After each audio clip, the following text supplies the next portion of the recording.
Capillaries are sinusoid. The smallest arterioles branch into extensive networks of microscopic capillaries, whose wall consists of a single layer of endothelial cell sitting on a very thin basement membrane.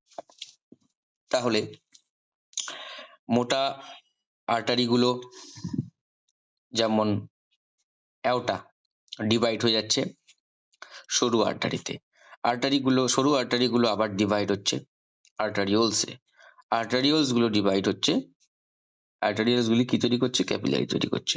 তো ক্যাপিলারিটা জানবো যে capillary, এখানে দেখো আমরা কিন্তু জানি যে blood ভেসেলগুলোর তিনটে লেয়ার থাকে, টিউনিকা অ্যাডভেন্টিসিয়া, টিউনিকা মিডিয়া আর টিউনিকা ইন্টিমা। কিন্তু ক্যাপিলারিসের ক্ষেত্রে কি থাকে? সিঙ্গেল লেয়ার, একটা। এটা ইম্পর্টেন্ট, এটা হাইলাইট করে নিও যে capillary consist of a single layer of endothelial cell. একটা বেসমেন্টের উপরে, বেসমেন্ট মেমব্রেনের উপরে একটা সিঙ্গেল লেয়ার এন্ডোথেলিয়াল সেল থাকে। Capillary wall are permeable to water and other small molecule, but blood cell and large molecule such as plasma protein are normally too large to pass through.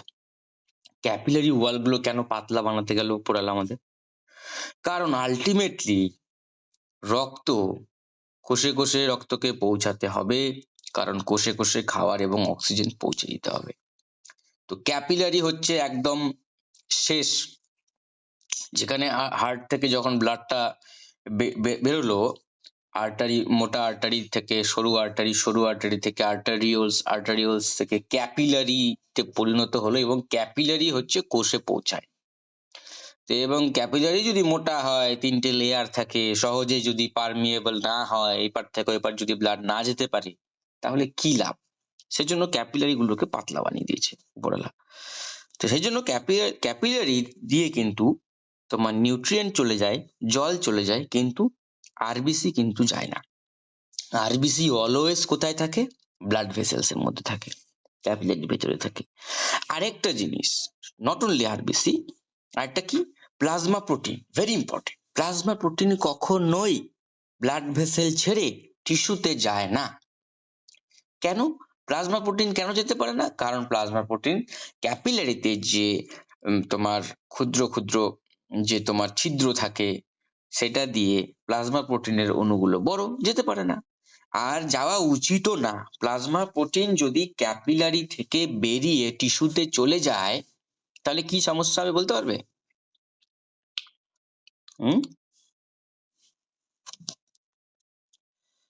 বলতে পারবে? Plasma protein যদি capillary ছেড়ে চলে যায়, বাইরে চলে আসে টিস্যু ফ্লুইডে, কি সমস্যা হতে পারে? সমস্যা অবশ্যই একটা হবে, সেটা হচ্ছে আমরা অসমোটিক প্রেসারের ব্যাপারে পড়েছিলাম, মনে আছে? এই যে ব্লাড ভেসেল থেকে টিস্যু তোমার প্লাজমাটা খাওয়ার নিয়ে কোষের মধ্যে চলে গেল, বেরিয়ে ক্যাপিলারি থেকে বেরিয়ে চলে গেল, আবার কিছুক্ষণ পর কিন্তু ফিরে আসে অক্সিজেন এবং কার্বন ডাই অক্সাইডটাকে। অক্সিজেন তো সেই আরবিসি ট্রান্সফার করে দিচ্ছে, নিউট্রিয়েন্ট, মেইনলি নিউট্রিয়েন্ট গুলোকে নিয়ে যাওয়ার জন্য প্লাজমা হচ্ছে টিস্যু ফ্লুইডে ঢুকে পড়ে। যেমন বন্যা হয়, ঠিক নদী থেকে একদম বন্যা, ওই জলটা সেই গ্রামে ঢুকে পড়লো, ঠিক সেরকম ক্যাপিলারি যদি সেই নদীটা হয়, জল হচ্ছে প্লাজমা, হচ্ছে সেই জল, বন্যার জল, আর সেই গ্রামের সাথে তুলনা করলাম, সেটা হচ্ছে টিস্যু। তাহলে সেই জলটা কি করলো? সেই প্লাজমা ফ্লুইডটা নিউট্রিয়েন্ট গুলোকে নিয়ে ঢুকে পড়লো টিস্যুতে, দিয়ে দিল নিউট্রিয়েন্ট। সেখান থেকে টক্সিক পদার্থ যেমন ইউরিয়া, ক্রিয়েটিনাইন, সেগুলোকে নিয়ে কিন্তু সে আবার ক্যাপিলারিতে ফিরে আসে। ফিরে না আসলে কি হতো? ফুলে যেত না টিস্যুগুলো, ইডিমা হতো, শরীর ফুলে যায়। কেন? এই যে কিডনি পেশেন্টদের, কেন? তাদের প্লাজমা প্রোটিন থাকে না। প্লাজমা প্রোটিন তাদের কিডনি দিয়ে সব বেরিয়ে যায়, পেচ্ছাপের মাধ্যমে প্লাজমা প্রোটিন বেরিয়ে যায়। Plasma protein osmotic pressure maintain করে, এক্ষেত্রে অসমোটিক প্রেসার মেনটেন হচ্ছে না।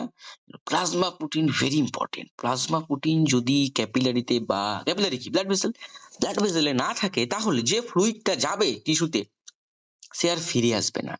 ফিরে না আসলে ব্লাড ভলিউম কমে যাবে, সমস্ত জল টিস্যুতে জমে থাকবে, শরীর যাবে ফুলে, বিভিন্ন সমস্যা। Nutrient and oxygen transfer across the capillary wall into the interstitial fluid and from there into the cell. Metabolic waste from the cell diffuse into bloodstream and are carried away in the blood. ওই যে metabolic West, কোষ nutrient নিয়ে নিল, oxygen নিয়ে নিল, খাবার তৈরি করলো, খাবার তৈরি করে খেয়ে নিল, যে ওয়েস্ট সেটা আবার সে ক্যাপিলারিতে ঢুকিয়ে দিল ইন্টারস্টিশিয়াল ফ্লুইডের মাধ্যমে। যা এবার তুই নিয়ে যা, এটাকে বের কর। ওয়েস্টটা কোথা দিয়ে বের হয়? এই যে টিস্যুর যে ওয়েস্ট সেটা কোথা থেকে বের হয়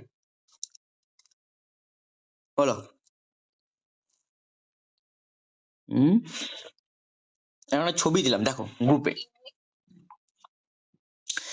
ওয়েস্ট টিস্যুতে কি কি ওয়েস্ট, টিস্যু থেকে কি কি ওয়েস্ট আমাদের রক্তে মেশে?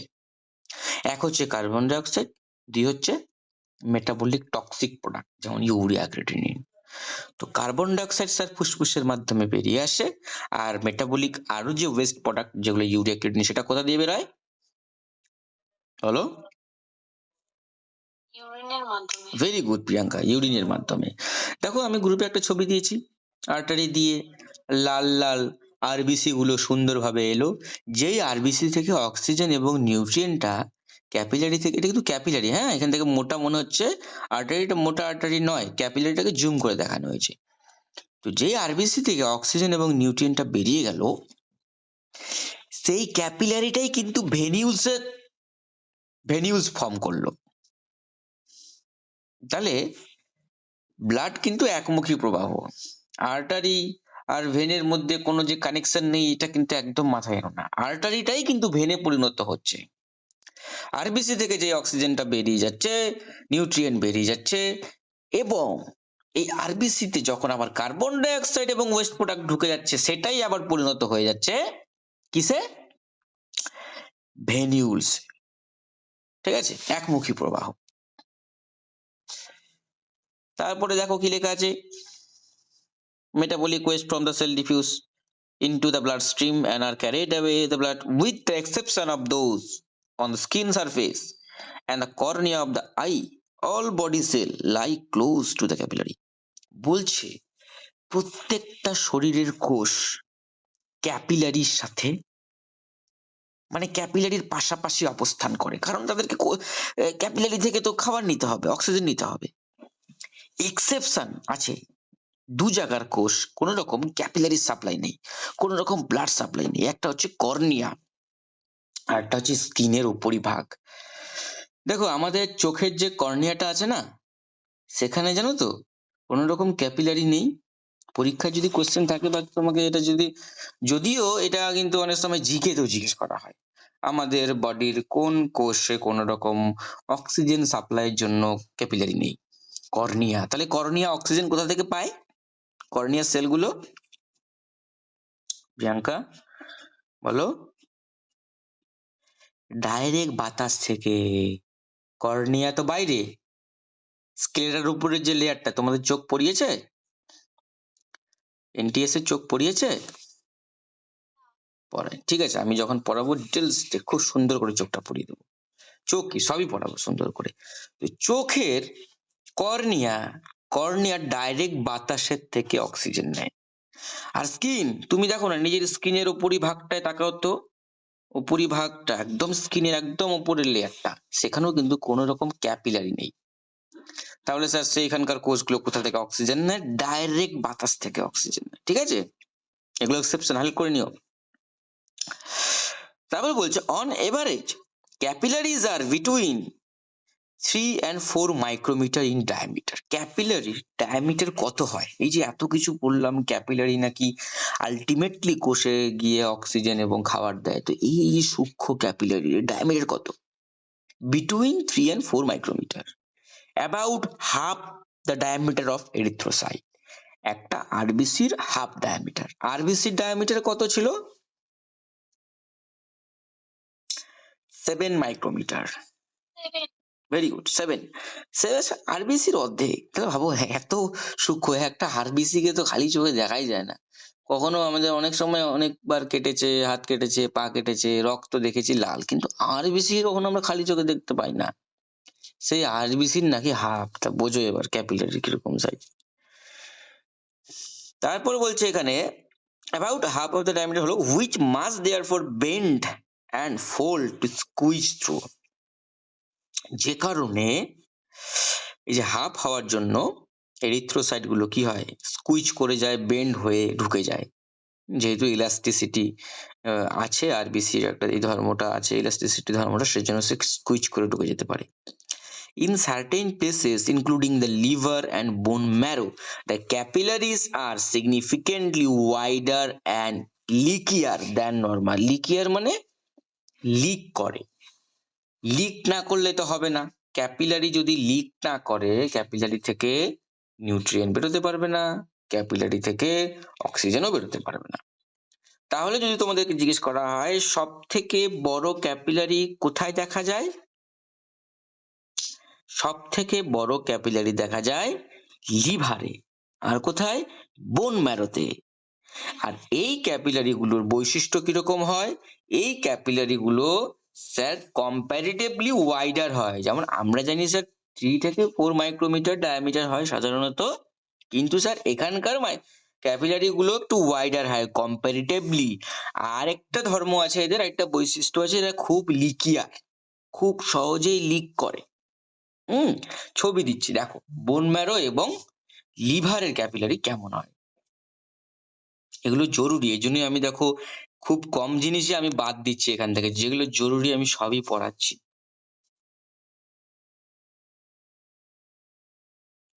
ডাউনলোড করা আছে আমার, পাঠাচ্ছি তো। দেখো লিভারের ক্যাপিলারি এবং বোন ম্যারোর ক্যাপিলারি পেয়েছো ছবি।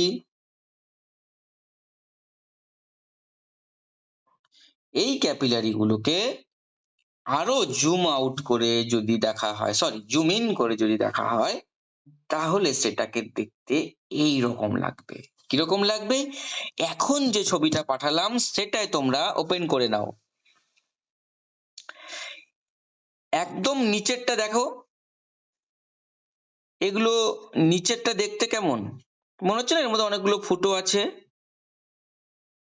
এই ফুটো থাকার জন্যই এরা ইজিলি লিকিয়ার, বলছে না লিকিয়ার, ওরা লিক করে। আর এই রকম মানে বড় বড় ফুটো যুক্ত ক্যাপিলারিকে সাইনুসয়েড বলে। বোঝা গেল সাইনুসয়েড কি? Comparatively wider and leakier than normal capillary is called sinusoid. দেখো পরের লাইনটাই বলবে these capillary are called sinusoid because their wall are incomplete. দেখো মনে হচ্ছে না ইনকমপ্লিট।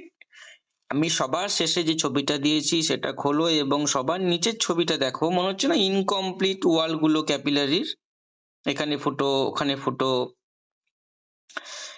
এইগুলো থাকার জন্য একে বলা হচ্ছে sinusoid. their lumen is much larger than average, তো বললামই। blood flows through them more slowly under low pressure and can come directly into contact with the cell outside the sinusoid wall. এগুলো থাকার এই যে এরকম বৈশিষ্ট্যের ক্যাপিলারি থাকার সুবিধা কি, খুব সহজেই ক্যাপিলারি থেকে খাবার গুলো বেরিয়ে আসতে পারে, খুব সহজেই অক্সিজেন বেরিয়ে আসতে পারে। These allow much faster exchange of substance. এটার জন্য কি, এটা কি এরকম সুবিধা থাকার জন্য কি হয়, খুব তাড়াতাড়ি এক্সচেঞ্জ হয়, তাড়াতাড়ি অক্সিজেন বেরিয়ে গেল, কার্বন ডাইঅক্সাইড ঢুকে গেল, তাড়াতাড়ি খাবারটা বেরিয়ে গেল, নিউট্রিয়েন্ট ওয়েস্ট প্রোডাক্ট ঢুকে গেল ক্যাপিলারিতে। For example in the liver where capillary diameter is around 170 micrometre. তাহলে আমরা একটা নর্মাল ক্যাপিলারি কত পড়েছিলাম একটু আগে,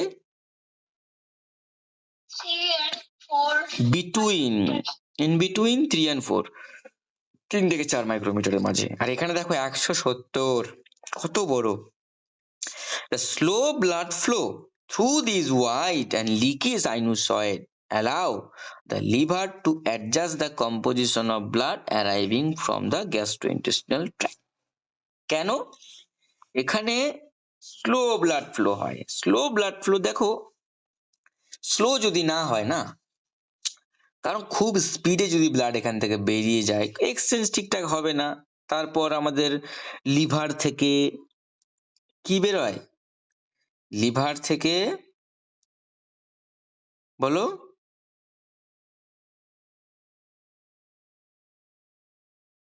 বলো। এই যে গ্যাস্ট্রো ইন্টেস্টিনাল ট্র্যাক থেকে ব্লাড লিভারে আসে। লিভার হচ্ছে আমাদের সব থেকে বড় অর্গান। বলছে না এখানে, liver adjust the composition of blood arriving from the gastro intestinal track. তোমাদেরকে যখন আমি জিআই সিস্টেমটা পড়াবো, গ্যাস্ট্রো ইন্টেস্টিনাল সিস্টেম, তখন তোমরা এটা ডিটেলসে বুঝতে পারবে যে এই যে জিআই ট্র্যাক থেকে ব্লাড লিভারে আসে, হ্যাঁ, পোর্টাল সার্কুলেশন বলে এটাকে। তো এটা এসে লিভারে এসে অ্যাডজাস্ট হয়। এই অ্যাডজাস্ট হওয়ার জন্যই এখানে ওয়াইডার আর লিকি সাইনুসয়েড থাকে। Some capillaries are less porous than average. Porous বলতে, পোর বলতে ছিদ্র। কিছু কিছু ক্যাপিলারিতে কম ছিদ্র থাকে অন্যান্য ক্যাপিলারি থেকে। Capillary beds in large part of the brain and in the spinal cord are significantly less permeable than most to restrict movement of solute and water in and out of delicate neural tissue. This is so called blood brain barrier. এটা ঠিক উল্টোটা। আমরা লিভারে যা দেখেছি, ব্রেনে কিরকম capillary দেখা যায়, ঠিক উল্টোটা। লিভারে কি দেখেছি? ওয়াইডার থাকবে, লিকিয়ার থাকবে, খুব সহজেই ক্যাপিলারি থেকে ব্লাড বেরিয়ে যেতে পারবে। কিন্তু ব্রেনে কি দেখা যায়? ব্রেন এবং স্পাইনাল কর্ডে ক্যাপিলারি গুলো লেস পোরাস। তাহলে এটা একটা কোশ্চেন হয়ে গেল, লেস পোরাস ক্যাপিলারি কোথায় দেখা যায়? Brain, spinal cord. More porous liver, bone marrow. কেন? এই যে লেস পারমিয়েবল ব্রেনের ক্যাপিলারি স্যার, কেন লেস পারমিয়েবল হতে গেল? ব্রেনে কি স্যার, ব্রেনের কোষের কি খাবারের প্রয়োজন নেই? আছে, অবশ্যই। ব্রেনের যে তোমার এই যে ক্যাপিলারি গুলো মোস্ট পারমিয়েবল না হওয়ার অনেক কারণ আছে। কারণ ব্রেন হচ্ছে, ব্রেনকে আমাদের বডি সবসময় একটা, দেখো, সব থেকে মেজর সিকিউরিটি কিন্তু ব্রেনকে দিয়েছে। কারণ আমাদের মাথার যে খুলি, সেটা কিন্তু সব থেকে বেশি শক্ত, বহুত শক্ত কিন্তু। মাথার খুলির ভেতরে একদম ব্রেনটাকে রাখা হয়েছে, একদম প্রোটেক্ট। মাথায় আমাদের কত জোরে ব্যথা খাই, কিন্তু কোনোদিনও ব্রেনে আমাদের সেরকম হয় না। হ্যাঁ, তো যেমন আমাদের হার্টও খুব জরুরি, সেজন্য বুকের পাঁজরের মাঝে রাখা হয়েছে। তো ব্রেনটা, তো ব্রেনে আমরা যদি কিছু সেরকম কিছু খেয়ে নিই উল্টো পাল্টা, সেটা যেন খুব সহজেই ব্রেনে না যেতে পারে। তো সেই জন্য এই যে ক্যাপিলারি গুলো লেস পারমিয়েবল, তো এটাকেই বলা হয় কি? Blood brain barrier. ব্লাডের থেকে ব্রেনে যাওয়ার একটা ব্যারিয়ার তৈরি হচ্ছে। দাঁড়াও, ছবি দিচ্ছে, তাহলে বুঝতে পারবে। ব্লাড ব্রেন ব্যারিয়ার, এটা হচ্ছে আমাদের ব্রেনকে প্রোটেক্ট করে। ব্লাড ব্রেন ব্যারিয়ার সবকিছুকে ব্রেনে যেতে দেয় না, আটকে দেয় না, ব্রেনে যেতে দেবো না।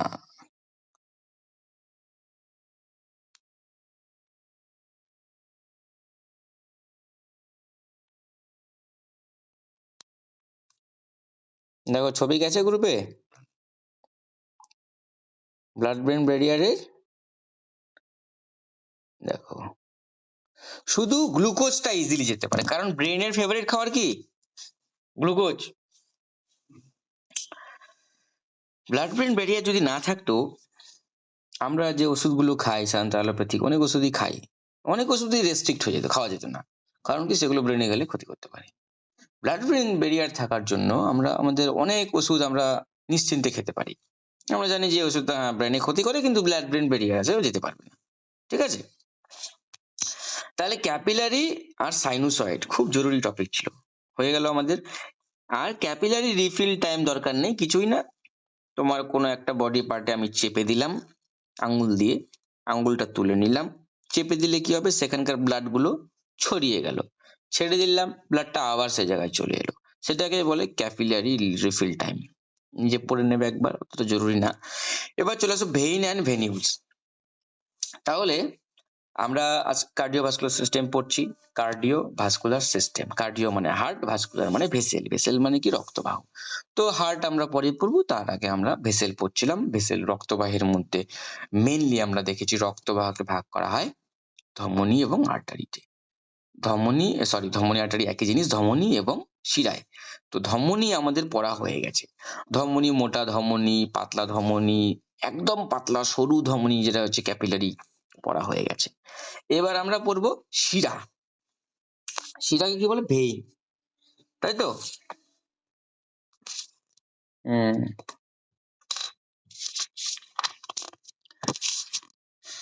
ভেইনস অ্যান্ড ভেনিউলস, ওখানে ছিল আর্টারি অ্যান্ড আর্টারিওলস, কম্পেয়ার করে করে পড়তে হবে। Capillaries converge to form tiny venules, একদম ঠিক বলছে। ক্যাপিলারি গুলো ভেনিউলসের সাথে মিলিত হয়, হয় কি না? ক্যাপিলারিটাই তো ভেন ফর্ম করছে, ওটাই এখানে বলছে যে ক্যাপিলারি কনভার্স টু ফর্ম ভেনিউলস, যেটা ছবিটা দিয়েছিলাম গ্রুপে। হ্যাঁ, এই ছবিটা দাঁড়াও দেখাচ্ছি, এটা কথা বলছি আমি। দেখো ক্যাপিলারিটা কিভাবে ভেনিউলস ফর্ম করে।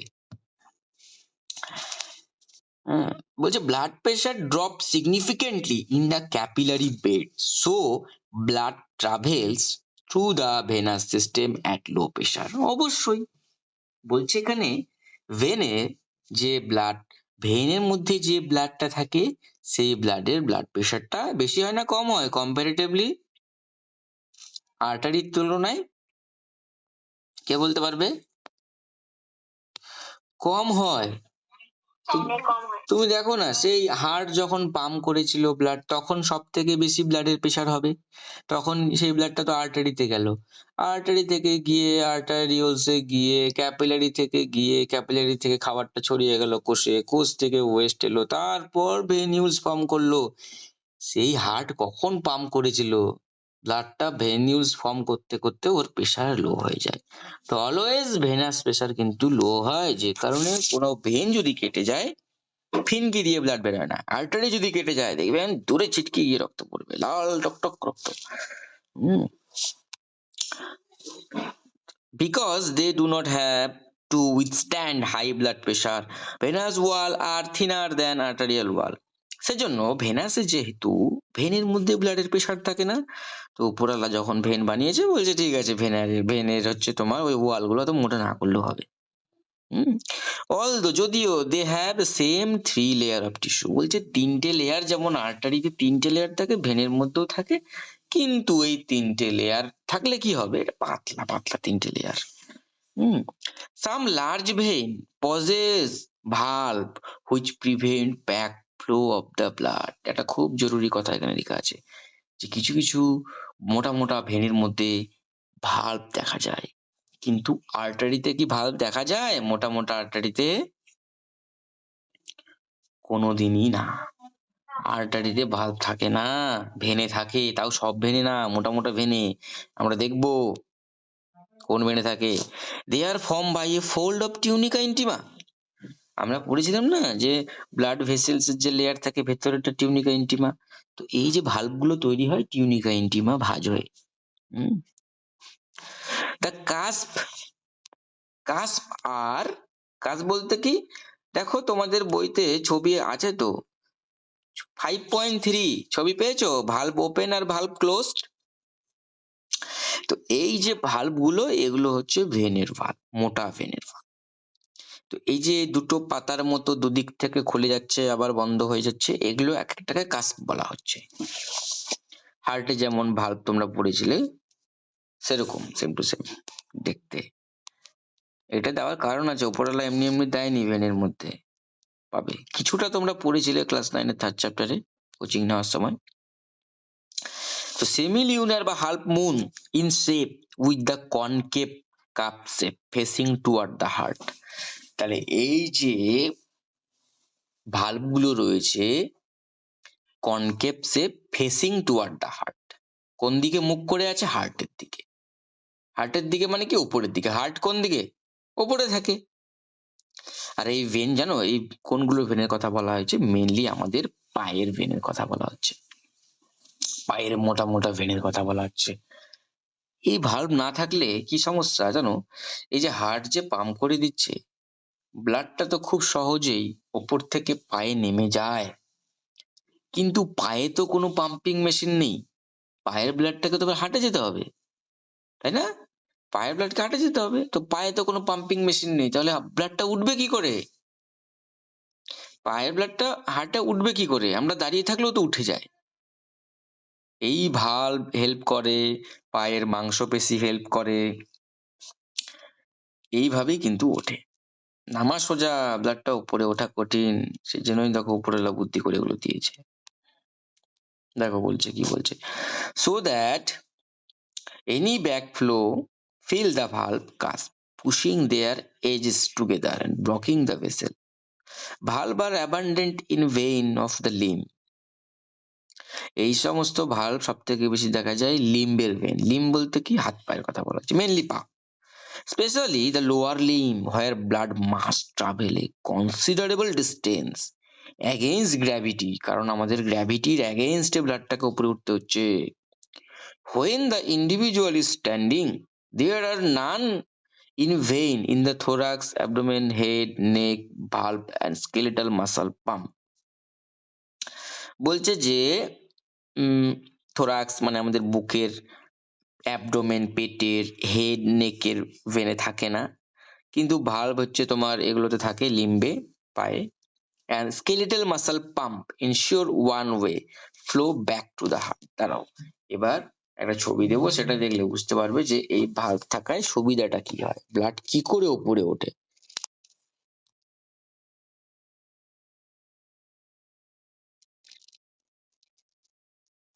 দেখো আমি একটা ছবি দিয়েছি, জুম করে দেখো। বাঁদিকের ছবিটায় লোকটা চুপচাপ দাঁড়িয়ে আছে, মাংসপেশির কোনো সংকোচন হয়নি। ডান দিকের ছবিটা কি দেখলাম, পাটা একটু উঁচু করেছে, মাংসপেশিগুলো কি করেছে, প্রেসার দিয়েছে। প্রেসার দিলে কি হবে, রক্ত উপরের দিকে উঠবে, উঠবে তো। হালকা পাটা উঁচু করলাম, প্রেসার দিলে রক্তটা কিছুক্ষণ উপরে উঠলো কিছুটা। আবার পাটাকে যদি রেখে দিই তাহলে ব্লাডটা আবার নেমে যাবে না? উঠালাম কষ্ট করে, আবার নেমে গেল, আবার উঠালাম, আবার নেমে গেল।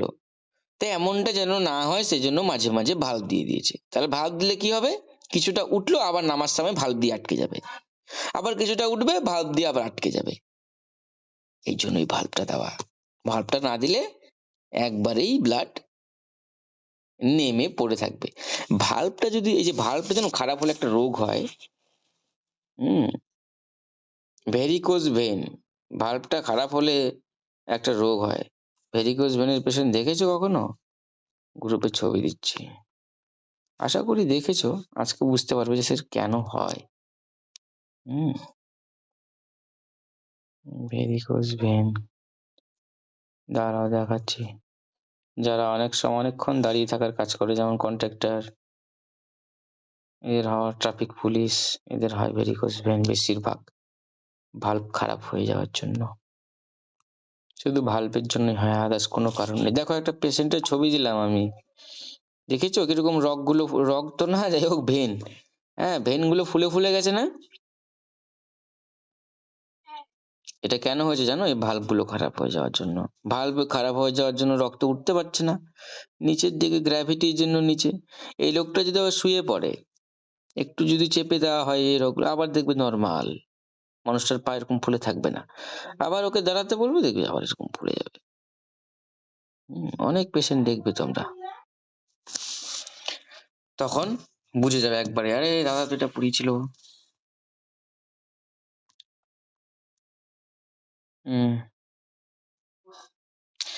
Vein are called capacitance vessels, এটা দরকার নেই। হ্যাঁ এবার চলে আসো ক্যাপিলারি এক্সচেঞ্জে চলে আসো। ক্যাপিলারি এক্সচেঞ্জ,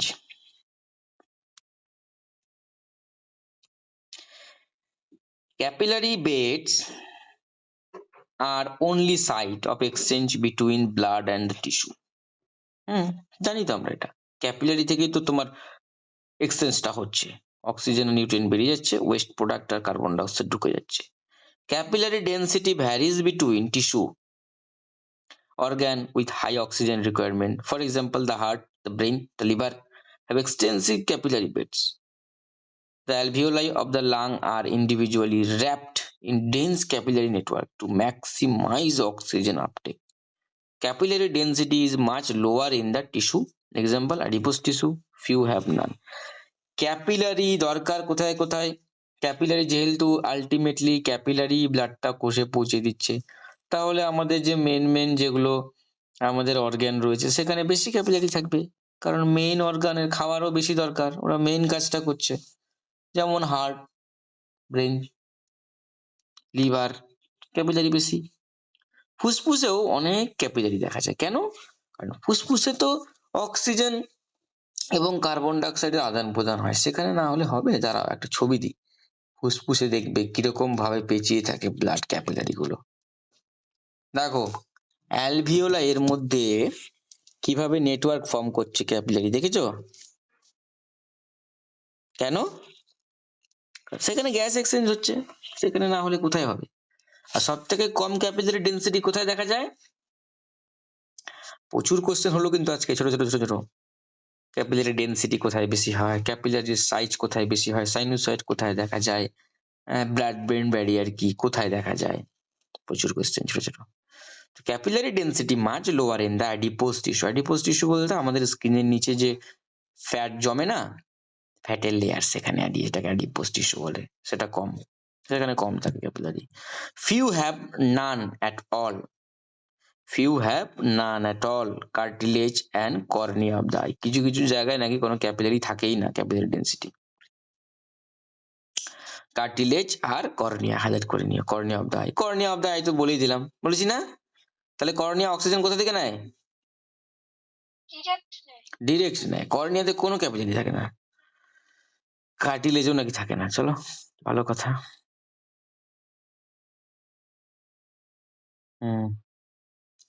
তারপর এক্সচেঞ্জ অফ দ্য গ্যাস, কি করে গ্যাসটা এক্সচেঞ্জ হয়? ক্যাপিলারি মাধ্যমে। সেটা হয়ে গেলে আমাদের ভেসেল পড়া হয়ে যাবে, তারপর আমরা পরের দিন আমরা হার্ট পড়বো। তা চলো এক্সচেঞ্জ অফ দ্য গ্যাসটা দেখে নিয়ে বলেছি, exchange of the gas internal respiration এবং এক্সটার্নাল রেসপিরেশন। তাহলে রেসপিরেশন কয় প্রকার, শ্বসন কয় প্রকার? দুই প্রকার, একটা বহিঃশ্বসন, একটা অন্তঃশ্বসন। পড়েছিলাম, মনে আছে? বহিঃশ্বসন কোথায় হয়, অন্তঃশ্বসন কোথায় হয়? ইন্টারনাল রেসপিরেশন আর external respiration.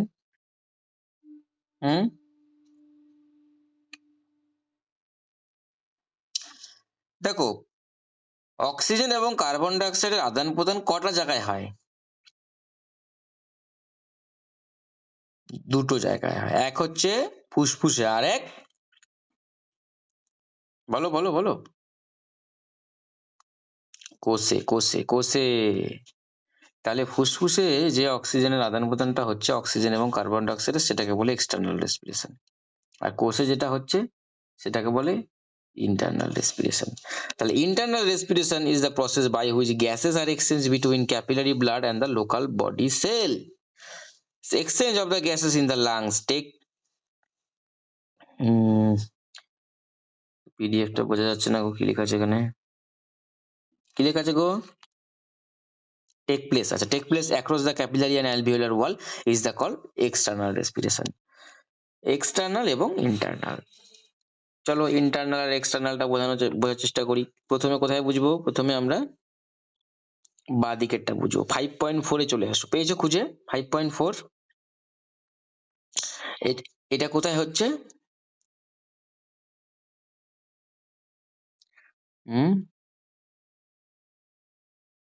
Internal respiration. Internal respiration. এই ইন্টারনাল রেসপিরেশনে দেখো কি বোঝানো হয়েছে এখানে, diffuse of oxygen from the blood, থেকে অক্সিজেনটা কোন দিকে যাচ্ছে? কোষের দিকে। আর কার্বন ডাইঅক্সাইডটা কোষ থেকে ক্যাপিলারির দিকে। আর 5.5 এ দেখা হচ্ছে ডিফিউশন অফ ফ্লুইড নিউট্রিয়েন্ট। হ্যাঁ, একটা অক্সিজেন যাচ্ছে কোষে, আর নিউট্রিয়েন্ট আর ওয়েস্ট প্রোডাক্ট কি করে যাচ্ছে সেটা দেখানো হচ্ছে। দুটোই আমরা বুঝবো এবার কিভাবে যাচ্ছে, মেকানিজমটা বুঝবো যে অক্সিজেন কেন কোষে যাচ্ছে ক্যাপিলারি থেকে। হ্যাঁ, কেন একা একা তো যাচ্ছে না, কোনো একটা মেকানিজম আছে এখানে। তো এখানে লেখা আছে oxygen is carried from lung, ভালো কথা, to the tissue in the combination with haemoglobin. হ্যাঁ, জানি আমরা অক্সিজেন লাং থেকে যে আসে হিমোগ্লোবিনের সাথে যুক্ত হয়ে ও কোষে আসে, খুব ভালো কথা। As oxy haemoglobin, as arterial blood flow through the capillary bed, oxygen diffuse down it, concentration gradient from oxygen rich blood into the tissue where level are lower because of constant tissue oxygen consumption. Oxygen কেন যায় capillary থেকে কোষের দিকে? কারণ ক্যাপিলারিতে অক্সিজেনের ঘনত্ব বেশি আর কোষে অক্সিজেন ঘনত্ব কম। কেন কোষে অক্সিজেন ঘনত্ব কম? কেন কম তো হবেই, অক্সিজেন তো কোষ খেয়েই নিচ্ছে, প্রতি মুহূর্তে অক্সিজেন খাচ্ছে কোষ, তো কম হবে না। কনসেন্ট্রেশন গ্রেডিয়েন্ট, কনসেন্ট্রেশন গ্রেডিয়েন্ট মানে কি? উচ্চ ঘনত্ব থেকে নিম্ন ঘনত্ব। তাহলে এটাকে কি বলবো? অভিস্রবণ না ব্যাপন? ব্যাপন প্রক্রিয়ায় অক্সিজেন কোষে যায়, এই যে বুঝে গেলাম। তারপরে বলছে carbon dioxide is one of the waste product of the cell metabolism diffuse down in its concentration gradient. Carbon ডাইঅক্সাইডেরও কিন্তু কনসেন্ট্রেশন গ্রেডিয়েশনের মাধ্যমে ব্যাপন ঘটে। তাহলে কার্বন ডাইঅক্সাইড বেশি কোথায় থাকে, কম কোথায় থাকে?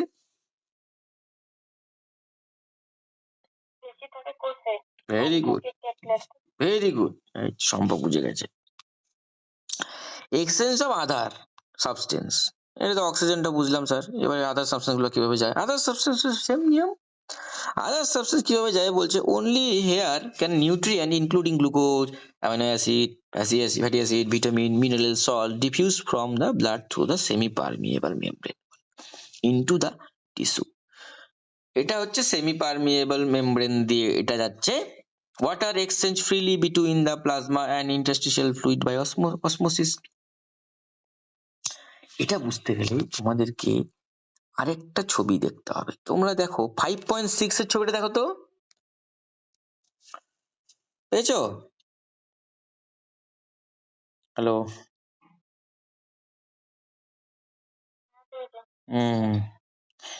এখানে দেখো ক্যাপিলারি থেকে যখন, এখন আমরা কিন্তু বোঝার চেষ্টা করছি ওই যে প্লাজমা ফ্লুইডটা কি করে যাচ্ছে, কেন যাচ্ছে, ঠিক আছে? প্লাজমা ফ্লুইডটা কেন যাচ্ছে কোষের মধ্যে? কারণ আর্টারিতে, ক্যাপিলারিতে প্লাজমা ফ্লুইডের প্রেসার কত? 5 কিলো পিএ মানে কি? পাস্কাল। তাহলে ক্যাপিলারিতে প্লাজমা ফ্লুইডের প্রেসার কত? 5 কিলো পাস্কাল। আর ইন্টারস্টিশিয়াল ফ্লুইডের প্রেসার কত কোষের মধ্যে? বলো দেখি, বলো, তাহলে বুঝবো যে না ঝিমাচ্ছ না। 3 কিলো পাস্কাল। তাহলে কোন দিকে যাবে ফ্লুইডটা? কোষের দিকে গেল, কোষের দিকে গেল, যাওয়ার এবার কোষের দিকে তো চলে গেল।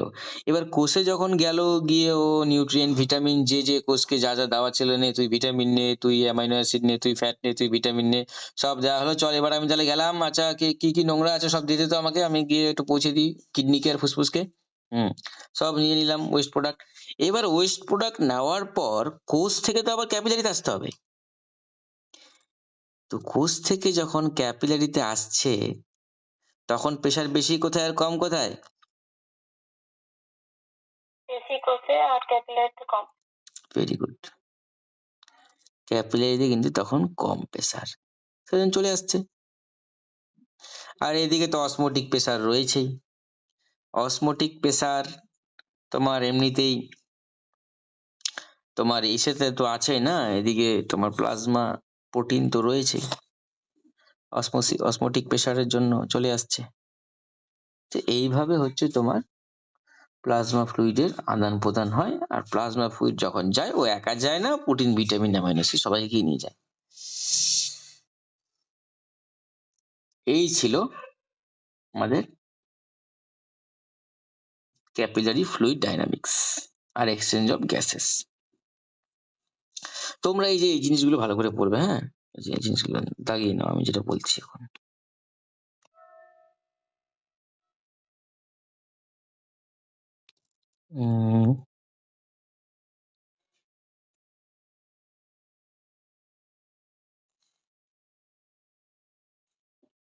কোথায় গেল গো? পুরোনো বইতে তো আছে, তোমাদের বইতে কই?